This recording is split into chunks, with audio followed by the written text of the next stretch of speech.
Good evening, everybody. Welcome into the Nittany Lion Sports Report. It is live here on Bob Long Sports. Bob Long, Tyler Gehlhaus, back to discuss a 28-0 victory over Rutgers. And we've learned things that we didn't know we were going to learn coming into this weekend. Christian Veilleux, first and foremost, Tyler, a guy that to begin the year was third string. Didn't see action in the Iowa game when Clifford went down. Of course, didn't see action against Illinois when Clifford hung in there and was maybe 50%. We learned 2 weeks ago that Veilleux was at least neck and neck with Taquan Roberson. Then we learned that he had earned the backup position, and all it took was a mysterious flu-like non-COVID disease running through the locker room for Christian Veilleux to get his look, starting after Clifford started 2 of 8 and couldn't go on. And Veilleux comes in there, a little bit of a shaky start, but throws 3 touchdown passes, 4 touchdowns accounted for while he was on the field. Longer, sustained drives, trusting his reads, solid arm, and all of a sudden, conversations we had just a week or two ago about is it Alar or is it Prabula to start next year as a true freshman? Well, there is a new suitor in the mix, and he's already got a year under his belt in Happy Valley. Yeah, the forgotten man. Great debut for Veilleux. And really what seemed like when Clifford, even in warm-ups, was going through maybe he's going to play sick, maybe not, and he just didn't look himself. I think everybody can agree on that. And then you pull Clifford and put Veilleux in, and you're like, oh, man, I hope they can beat Rutgers. And let's face it, Rutgers isn't a good football team. But Christian Veilleux started getting the hang of it, scored there late with a touchdown pass to Jahan Dotson at the end of the first half, and really looked like a good quarterback there the rest of the game. I think he's bigger than I thought he was. I know he's 6'4", but I guess maybe just compared to Clifford, who's not a small guy, he just looked comfortable back there. He looked like he belonged out there, albeit against Rutgers. But you said it, Bob. The forgotten man and the quarterback,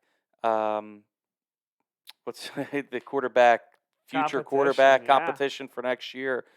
We were saying Drew Aller, Bo Prabula, Sean Clifford if he comes back, a transfer portal candidate, and Christian Veilleux is going to be there and was going to be there. And look, he looked the part Saturday against Rutgers, and I don't know what to expect Saturday. I don't know if Sean Clifford, I would imagine he'll be back. I really wouldn't mind seeing Christian Veilleux play a little bit more here down the stretch either. Yeah, I don't know that. There's no indication, obviously. We'll hear from James Franklin tomorrow. Although this question may be top of mind is, what is the depth chart, though they've never released one for any game this year, at quarterback? Who's going to get the start next week? Is there any chance that it's Veilleux, even with a relatively healthy Clifford? I think a healthy Clifford, I think he'll get the ball. Now, Taquan Roberson was also out with an illness, non-COVID related. So that right off the bat, then you were down to Veilleux and Mason Stahl, who actually got into the game late just for some extra time there at the end. But regardless, it was they were in a thin spot again at the quarterback position. I think if anything, it's solidified that yes, Christian Veilleux is better than Taquan Roberson. Now I wonder what would have been maybe different, if you go back to Iowa and you bring in Christian Veilleux. Now, a lot of things are at play here. One, true freshman on the road, hasn't played any college ball in that environment. Number 2, or whatever you want to call them, 3 Iowa at that time. Obviously, they are not that, and neither was Penn State. But it makes you wonder, was he? Maybe he wasn't ready. He wasn't developed enough yet. There's a bunch of things that can go into it, but really makes you wonder how that would have changed. And then, if he was capable of handling some things at Iowa, then you probably, rest Clifford against Illinois, and maybe you're more comfortable with putting a freshman Veilleux in there again against Illinois. You just wonder what could have changed. But impressive showing, again, against Rutgers, but it's a good start for Christian Veilleux. Sure is. And there's a part of me that hopes that he gets a look on Saturday as well against Michigan State. The one thing I will say is I would hesitate to have folks rush to conclusions that he's ready to go and he is just this good. At the end of the day, he's a guy that Rutgers didn't have any tape on. Right. Nobody had any tape on. He hasn't played, and this was said about 14 times during the broadcast, but didn't have a senior season in Canada, hasn't taken a snap in 2 years in a competitive football game. So nobody really had any tape. I don't know necessarily that every flaw is going to be exposed from those 3 quarters of action that he played. However, you just have to bear in mind that the more tape he puts out there, the more defenses have to adjust, and the story is yet to be fully written. I think it's an excellent start, but it rarely goes up, up, up, up, up. It, up and then down, and then he adjusts to the adjustments, and it's a chess match in that realm. But I don't think any of us knew. Certainly, none of us have seen. We get very limited practice access. We being the media in general, not you and me, Tyler, and we just had no sense of what this kid was at this point. And so it's just nice to see something. I agree. And that's what was kind of concerning was what if they lose to Rutgers now? Because I know that had to have been going through some people's minds, especially it turns out that there were 35 guys that were unavailable due to the illness. But I tell you, he has a size. He's a little bit more athletic than I thought. Yep. He was able to scramble. He can move. He got to learn to slide. Yeah, he does throw a nice ball. He has nice touch on some of the long balls. He didn't convert on any of them, but he did some good things that you can certainly build off of, and especially with a quarterback coach like Mike Yurcich, I think he can only get better from here. But you make a great point. There was no film on him.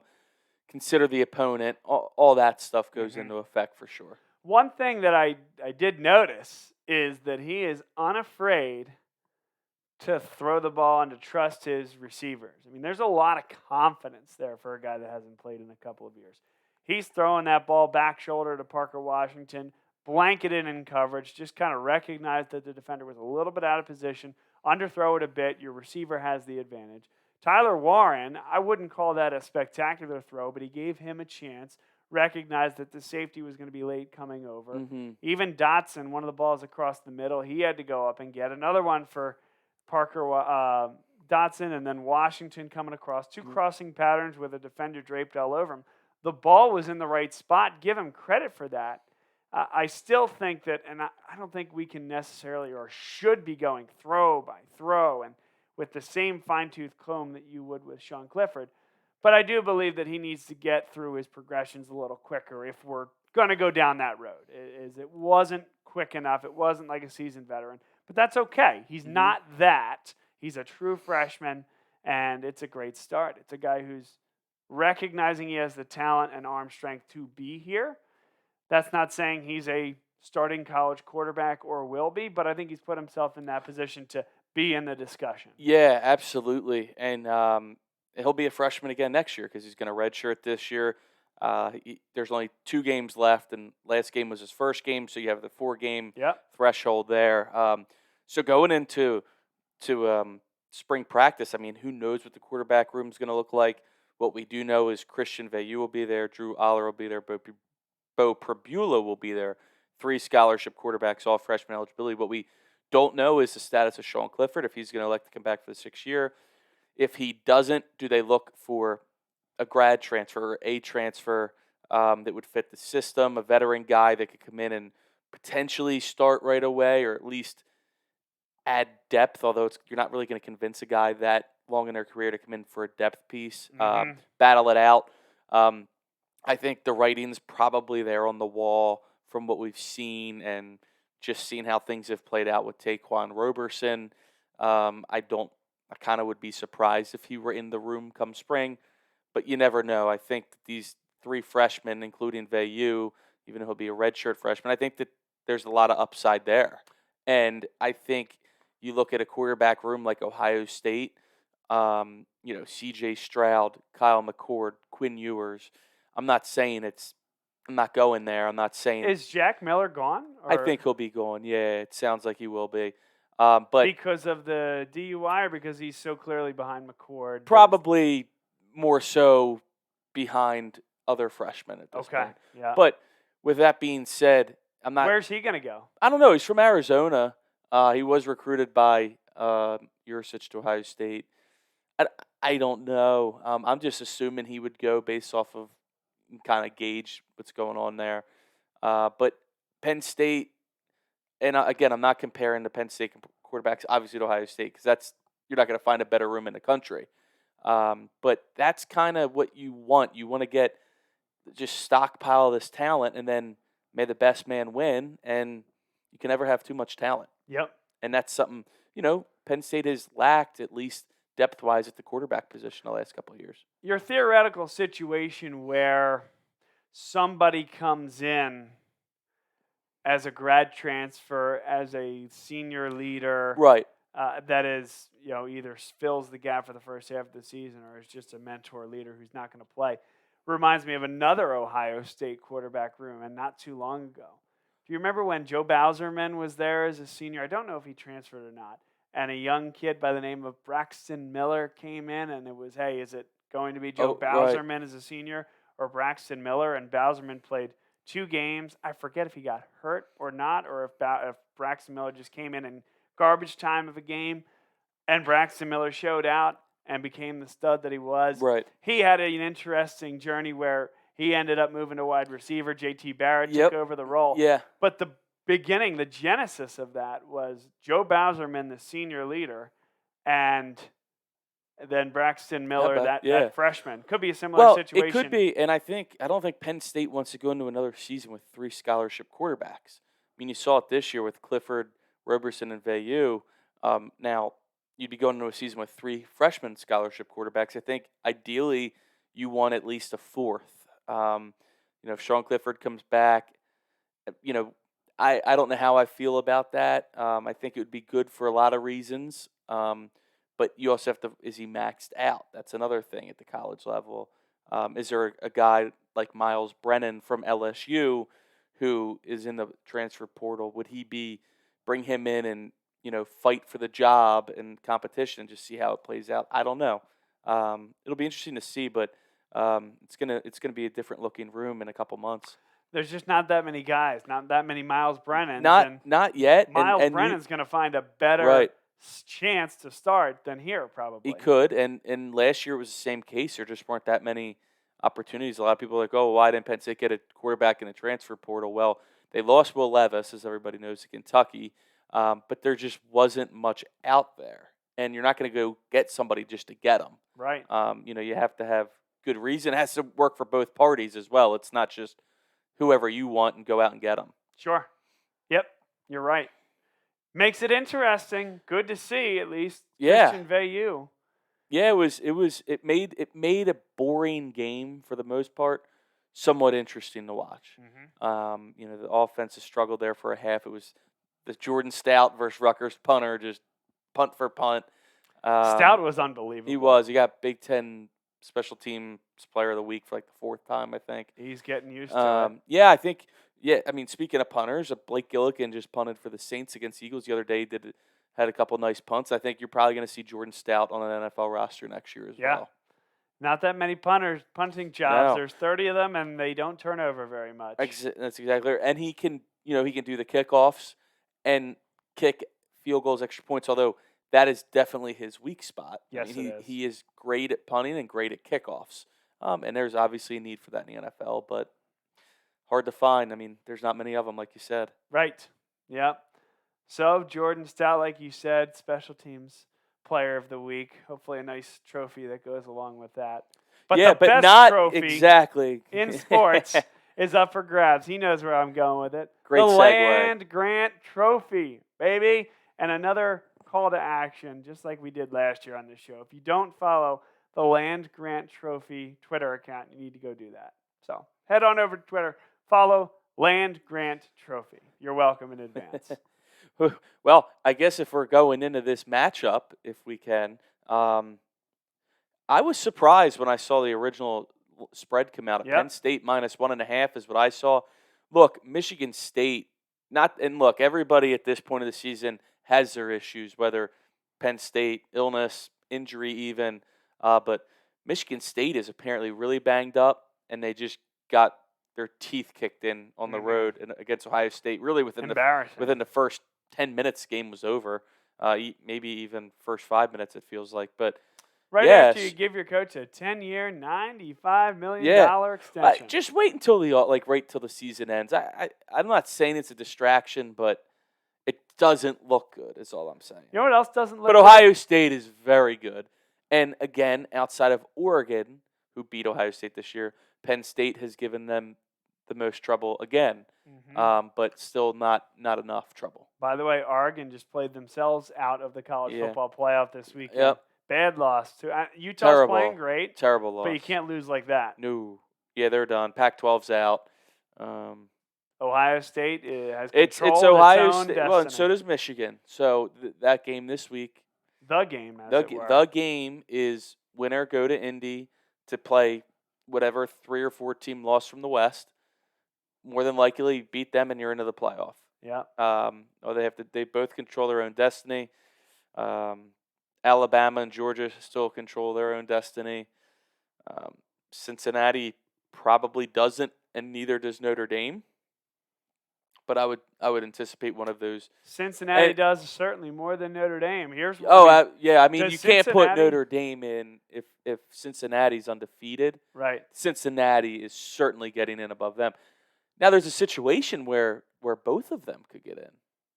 And that would be if Alabama loses to Ohio Georgia State or Auburn. Beats Michigan and then loses in the Big X championship. Well, game, even so, I still think that you could go Georgia wins the SEC, just say, over Alabama. 2-loss Alabama. Ohio State just wins out. Notre Dame and Cincinnati both went out. I mean, it's not that.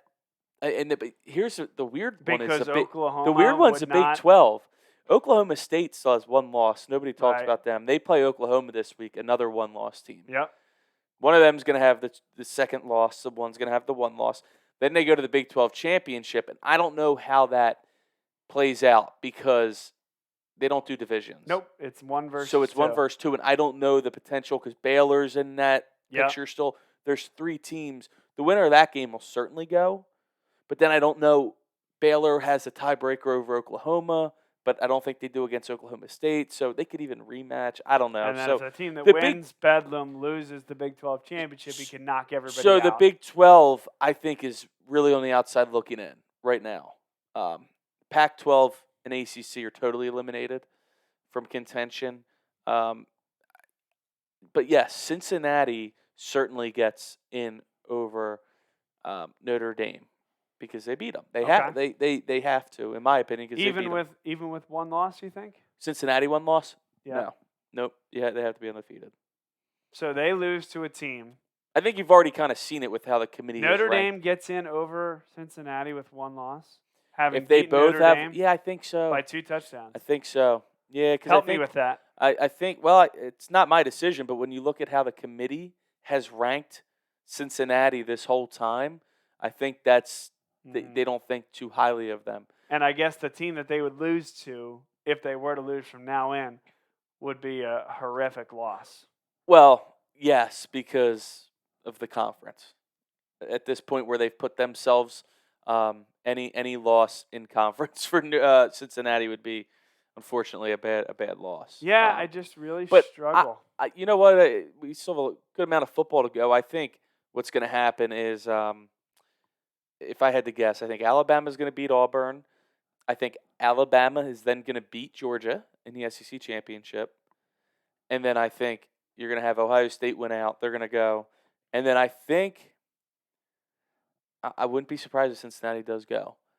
And I think you'd be looking at an Alabama as the 1, Ohio State as the 2, or even Georgia. 2, 3, it doesn't matter. You're playing each other anyway.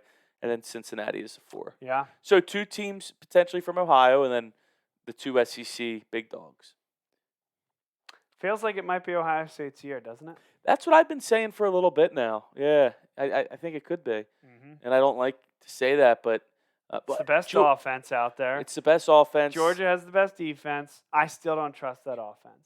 No. They're still dealing with a backup quarterback. He's a good one. Yeah, I mean, well, clearly, he's JT Daniels really hasn't seen much playing time since his injury. Yeah, I think it could be Ohio State's year. That offense is a serious juggernaut. Yeah. But they got to get past Michigan, though. That's right. Which I think they will. Oh, I'd be too. shocked if they don't. Shocked. But you just have to think, one of these years, Michigan has to beat them, right? No, not necessarily. I mean, come on. Like, how many years in a row is it? Like, it's been a lot. It's got to be going on 10 soon. The fact that it didn't happen during the revenge tour and they gave up 62 Yeah. points. No, nothing has to happen. That was the year it was supposed to happen. Yeah, well, this one's at home for Michigan, and again, I don't see it happening either, but something tells me eventually it has to happen. But Ohio State's just getting better and better. I'm not really too convinced that Michigan is that good of a football team either. Yeah. Look, I know they just beat Penn State, and I don't think Penn State's that good of a football team right now. But in some ways, they were outplayed. Mm-hmm. Yeah, and it doesn't matter. They won that game. But if you're asking me to prognosticate what happens in the next one, yeah, they should have been able to beat Penn State by more if they want to go beat Ohio State. Yeah. I think Ohio State will handle business and handle it in Indianapolis, and then more than likely will land in a really good spot for them in the playoff. But they're going to have to beat either or both, probably Alabama or Georgia. I'm really interested to see what happens if Alabama loses in the SEC championship to Georgia. I think. Out with 2 losses. I think so. Yeah. There's never been a 2-loss team in the playoff. Right. I guess if there is a team that would break that mold, it would be Alabama. So if they were to lose that and Notre Dame and Cincinnati went out, you go Georgia, Ohio State, Notre Dame, Cincinnati, Notre Dame. Or a Big 12 champion over Notre Dame. Right. But Cincinnati in that case would be in over Notre Dame, as we discussed earlier. Honestly, even with 1 loss, I would consider Cincinnati over Notre Dame. That's not going to happen, though. I don't know if I don't think they're going to lose. I don't think they're going to lose, but I don't think that would happen either. But you understand what I'm saying. I understand completely. The vociferous anger. The committee doesn't respect Cincinnati's schedule outside of beating Notre Dame. That's it. But they did beat them by 2 touchdowns. Yeah, and they also play SMU and Tulsa like every week, and Temple.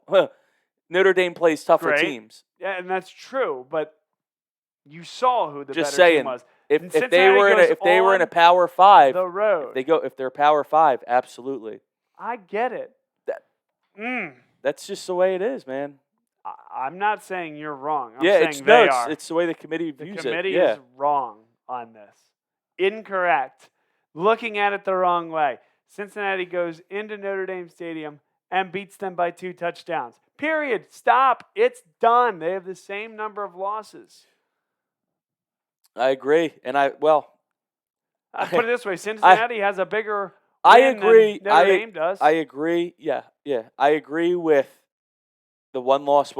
Like, same thing what it would have been with Oregon and Ohio State. Yeah. You have to put Oregon. Now where it switches is your American Athletic Conference. We're not talking Pac-12, Big X, SEC. You know what I mean?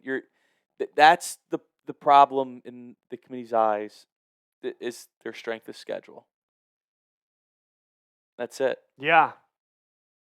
I mean, that's just the way they view it. I mean, I'm not on the committee. I hear you. But you're not telling me there's any chance that Cincinnati would get bested by Ohio State with the current resume, no losses.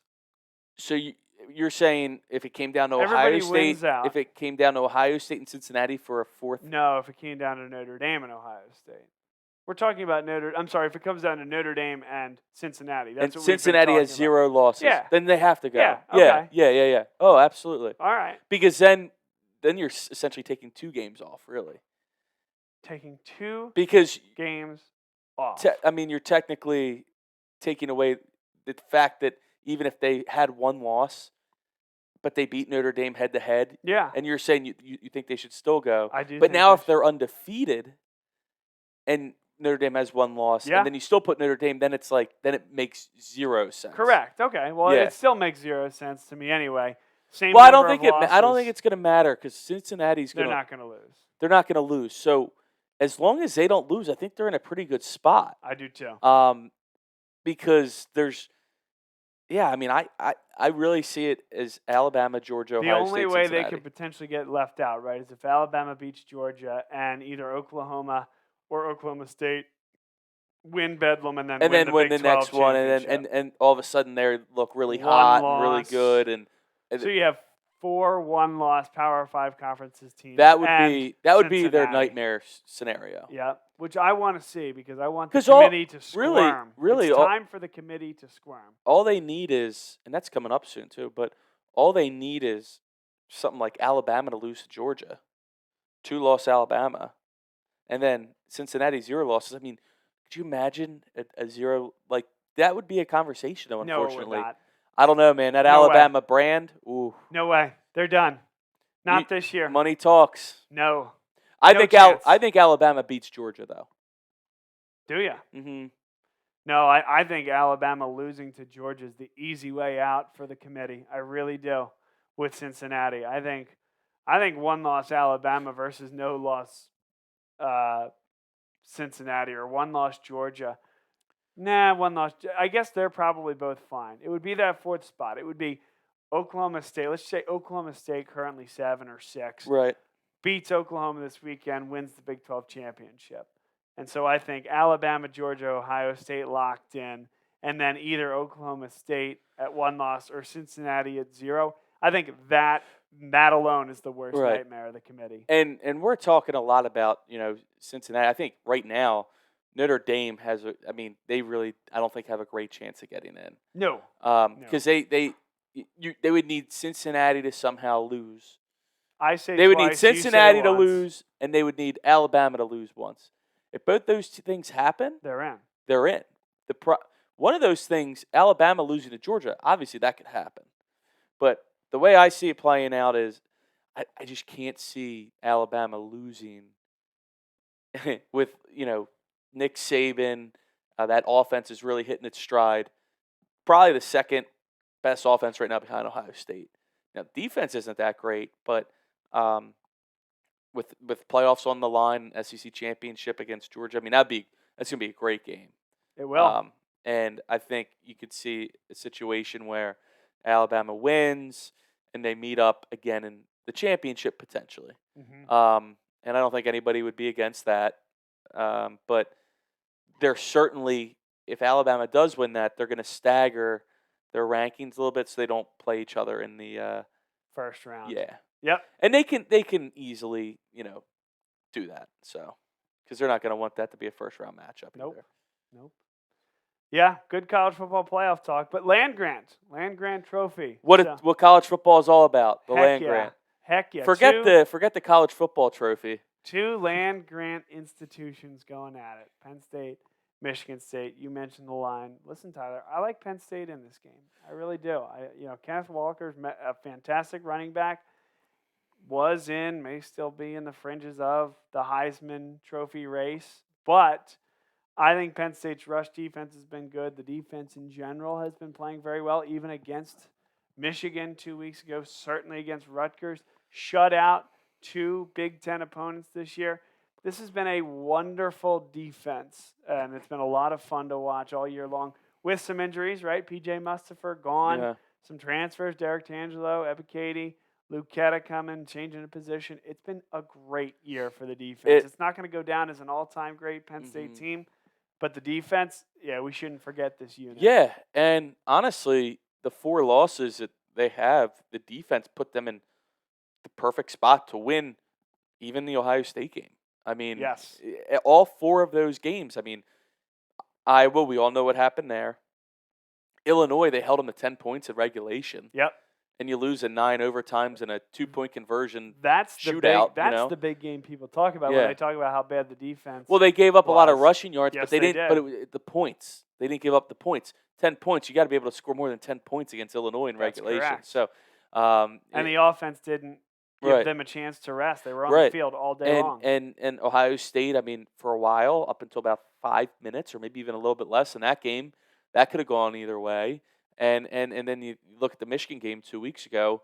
They played great. They played great. Strip sack by Ebiketie, 14-14, and they couldn't capitalize with a touchdown. They got a field goal, got the lead, and then They did, in a sense, I don't want to say blow it, but they gave up the long touchdown Yep. pass late. Listen, And that's going to happen. one missed But assignment. It 21 happens. points isn't a You lot. should expect to win that football game. Exactly. So they've been great all year. And Michigan State, I didn't realize it. Obviously, we talked a little bit earlier how they just got killed by Ohio State. Mentally, yes. Physically, yes. They have a bunch of guys injured right now. Defensive backs, wide receivers. Kenneth Walker's nicked up a little bit. You just have to wonder, like, psychologically too, how they're going to come out, knowing that they don't have a Big Ten championship berth in Indianapolis on the line. What they have on the line is the land grant and a chance to win 10 games. Which at 10 games, I mean, that's great, especially Michigan State. I think their over under was like 4.5, 5.5 at the start of the year for win total. Yes. But you don't know where they are mentally or physically. And I kind of wonder what Penn State, if Sean Clifford's back, I would imagine he would be the starter. I have no reason to think he wouldn't be if he's healthy.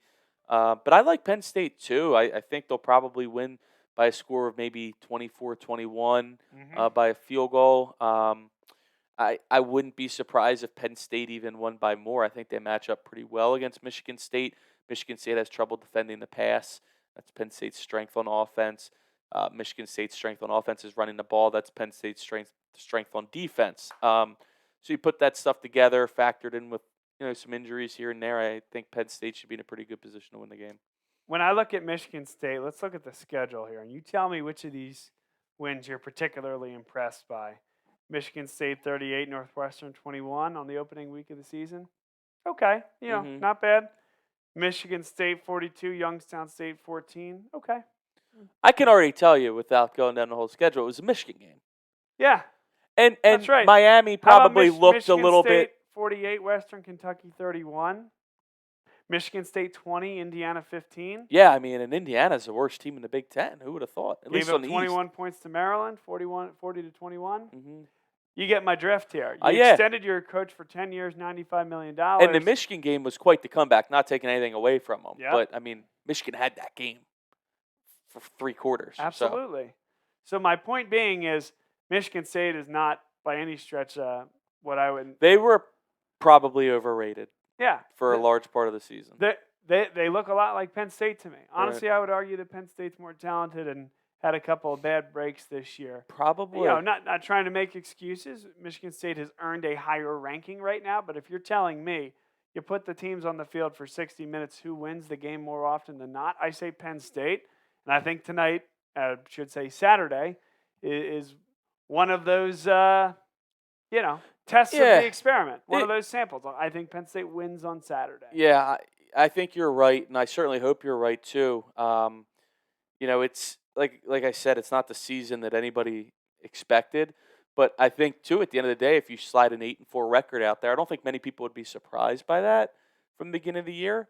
I think what surprises people is when you have the 5-0 start, the wins against Wisconsin, Auburn, who's struggling right now, and when you look at those wins and you start off 5-0, and then all of a sudden you finish 8-4 potentially. That's when I think upsets people. But an 8-4 season, I think I thought 10-2 actually. But I would say that would be a disappointment for me at the beginning of the season. But I know a lot of the experts and writers out there had pegged 9-3, 8-4 pretty much across the board for the most part.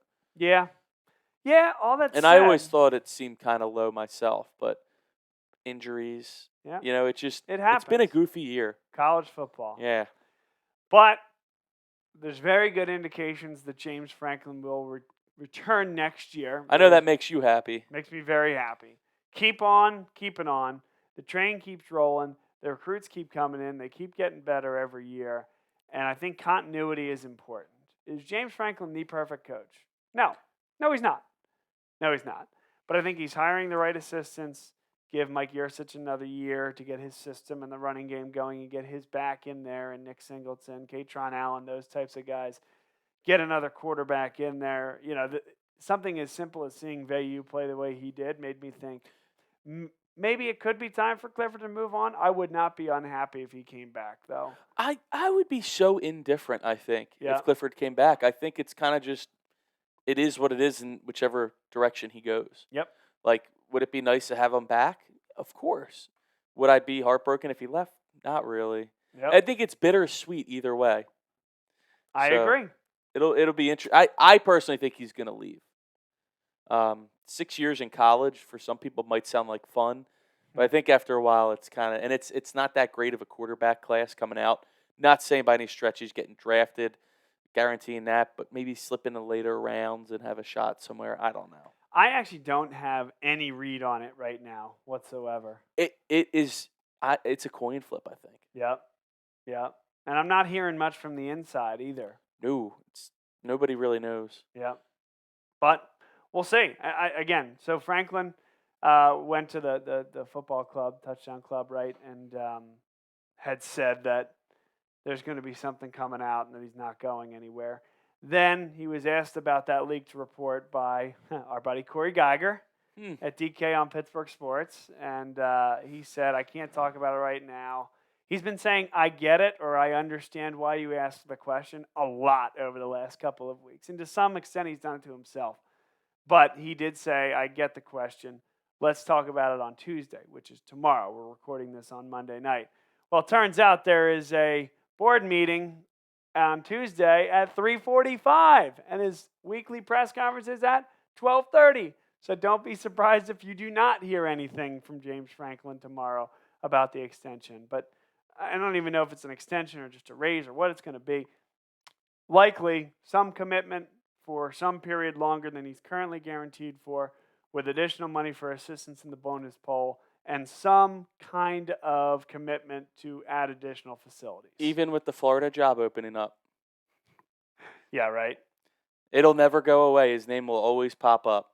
Yep. So take it for what it is. But Florida is now open with Dan Mullen parting ways. And Florida's always been a destination that a lot of people could see James Franklin, eventually going to. But I just don't think so based on the extension and all that. Mm-hmm. Obviously, you can get out of contracts, but it seems like if they agreed to something, that'll be shut the door on Florida.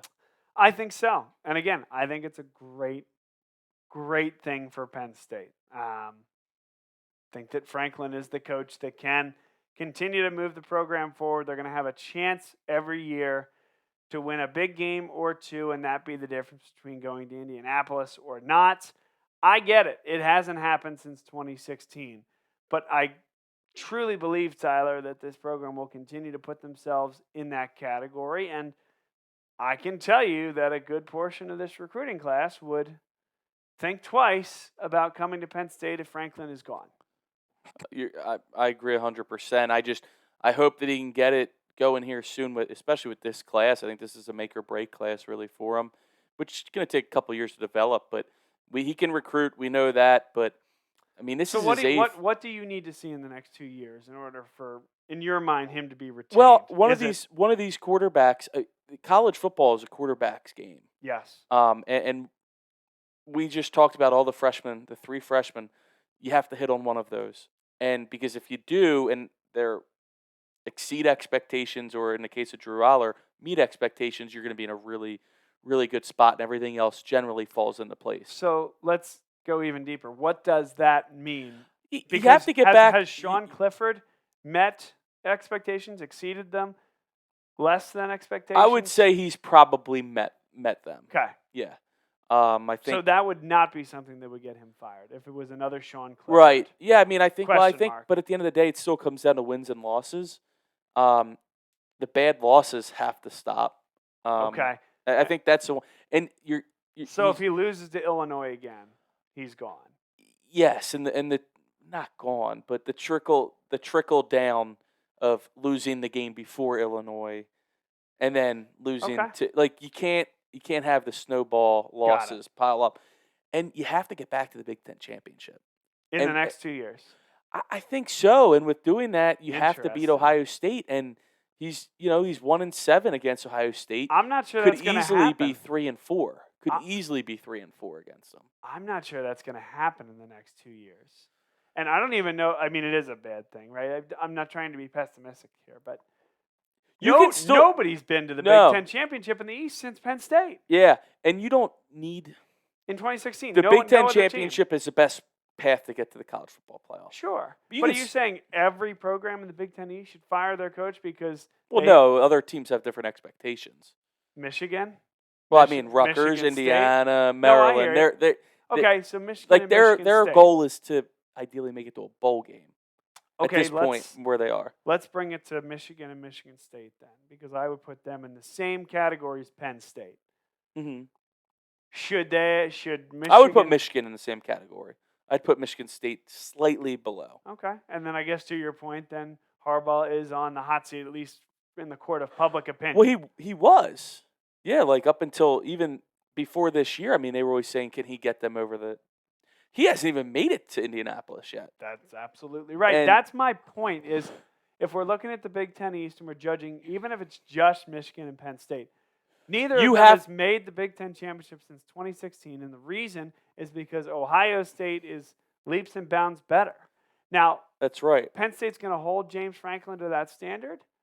Maybe you do, but who will come in that will assure you that you're going to be better off than you are now? Well, you'll never know. I mean, okay, yeah. Who with good confidence do you bring in to say there's a good chance that he's going to put us in a better spot? I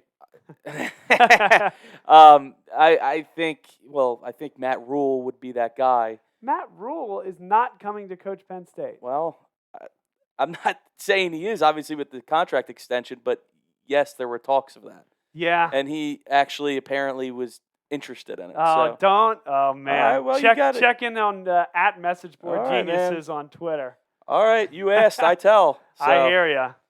Yeah, it was legitimate if it happened. So, if it happened, sure. Sure, it would have been legitimate. But if James Franklin was going to another spot, Matt Rule was Penn State's #1 candidate. Oh, well, and choice. He was apparently, there was mutual interest. So. And who is that apparently coming from? I'm not going to say it on here, but I'll tell you off the air. All right. Interesting. Because I saw @MessageBoard Geniuses put something out about that. I don't even know who that is. Oh, it's a wonderful Twitter account, just like the Land Grant Trophy. Oh, okay. They like go through and find different things. All these different Power 5 posts. message boards, and there are some doozies on there. One of the best follows on Twitter. Jeez. So why would Matt Rule want to leave the Carolina Panthers and come to Penn State? For one, he's from State College. I get it. He's a letterman. I get it. You understand not everybody likes coaching the NFL, right? But I mean, no, people, a lot of times people say that's the end goal, the NFL. He said it himself that it was the end goal. But sometimes it's not maybe what you think it is. When you get there. Yeah, I mean, I can't think for Matt Rule. I'm just telling you what I've heard and read really since Illinois. And it's so he would leave not being fired, just going down this wormhole. He would leave before he was fired and make a Nick Saban type move, under contract, not on the hot seat, go back to college just for the. You never know, but how do you know he wouldn't be on the hot seat at Carolina? I mean, NFL not for long. Right? No, but you never know. You could be gone next year in the first 4 games if you go 0-4. And then any college will want to hire him because of the success he had at his name's has come up at LSU. Even. Sure. Yeah. I think it's all. I don't know. I don't know. I think he's a heck of a coach. I know he can't recruit as well as James Franklin, but he can coach. I mean, let's face it. He can coach. I think when he gets fired and he wants to come back to college, that's when it'll happen. I would put my hand up and say, when he gets fired is fair because it's going to happen eventually. Yeah. And that's fine. Mm-hmm. But we're talking about a situation where he is not in danger of losing his job at the NFL level and him forfeiting the rest of that lucrative contract in Carolina to come coach Penn State I'm football. Not the one that said. I'm not the one that said it. I just have, from very reliable sources, have said it. I'm just spreading it down. Right. But it doesn't matter because it's not going to happen if they announce Penn State's extending Franklin. I mean, it wouldn't happen right now. You just hear that stuff. It could happen in a couple years, though. You never know. Yeah. I could totally see him coming You heard back. with Southern Cal people talking about Urban Meyer taking that job. I mean, I can't imagine that there's much legs to stuff like that. Well, I don't think so either for that. Because I don't even know if Urban Meyer really likes coaching anymore At all. So, Why would he and they keep go back coaching? and recruit. I don't get that, and Yeah. it's not gonna. I don't think that's gonna happen. But Yeah. Interesting discussion. But the good thing is your boy's back. Well, it sounds like he'll be back for another year until Yep. his name comes up in rumors. And Yeah. Last thing for us before we get out of here, programming note. We're calling Governor Mifflin football again this Friday night. Nick Singleton and company taking on Exeter. And you mentioned Exeter has a junior tight end going to Penn State as well. yeah, last name. I don't want to butcher his name. I forget his first name now, but I believe the last name's Schaffer. 2023. So he's only a junior, and he'll be going up against Penn State 2022 top running back in the country, Nick Singleton, who apparently is a pleasure to watch in person. He's just as good as he looks on TV. One of our calls, Bruce Badgley, does all the Governor Mifflin games, but we came up to add some production value, and I hopped on color commentary, so let him do his thing on play-by-play. And there's a bit of a viral clip going around, so maybe we can we'll throw that up on the screen now. Check out this highlight and your buddy Bruce Badgley making the call. Time the offensive lineman just bang. Around the edge is Singleton and scooting up. Oh, he just blasts through a guy. Oh, we've got to see the instant replay of this. Instant replay carry of Nick Singleton. Watch this. This is incredible. Takes the pitch from Delson McNeil, goes around the end, and why he's just going to run this guy. Oh, my gosh. Bob and Bruce watching the replay. Everybody that got to see that live here is just impressed. A lot of energy there from our buddy Bruce, huh? Yeah, he definitely doesn't lack energy and emotion, that's for sure.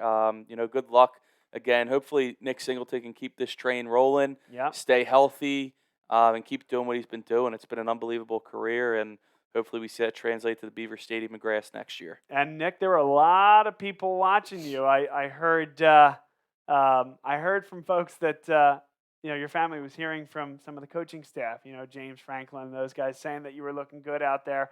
We heard from Abdul Carter. We did a shout out segment, and Abdul said he was checking in from Philly, watching his future teammates. So a lot of eyes on you, Nick. Keep up the good work, and we're looking forward to seeing that game on Friday night. So, Tyler, anything more before we get out of here? Happy Thanksgiving to everybody. Lots of football on this week. Starts on Thanksgiving. Well, actually, it starts, I believe, either tonight or tomorrow with the Maction. Right, The Maction never sleeps. But Thursday, you have a couple NFL games, including your Bills, who did not look too great. But you have the Egg Bowl on Thursday night. Ole Miss, Mississippi State. Have a couple good games Friday. And then you have a really good slate on Saturday, which has playoff implications written all over it. Can't wait. Can't wait. Should be fun. We'll be watching it. And we appreciate everybody being with us here on the Nittany Lion Sports Report. Bob Long Sports, housed on the Sports Stream Premium Network. Enjoy the football. Enjoy the turkey, everybody. Talk to you soon.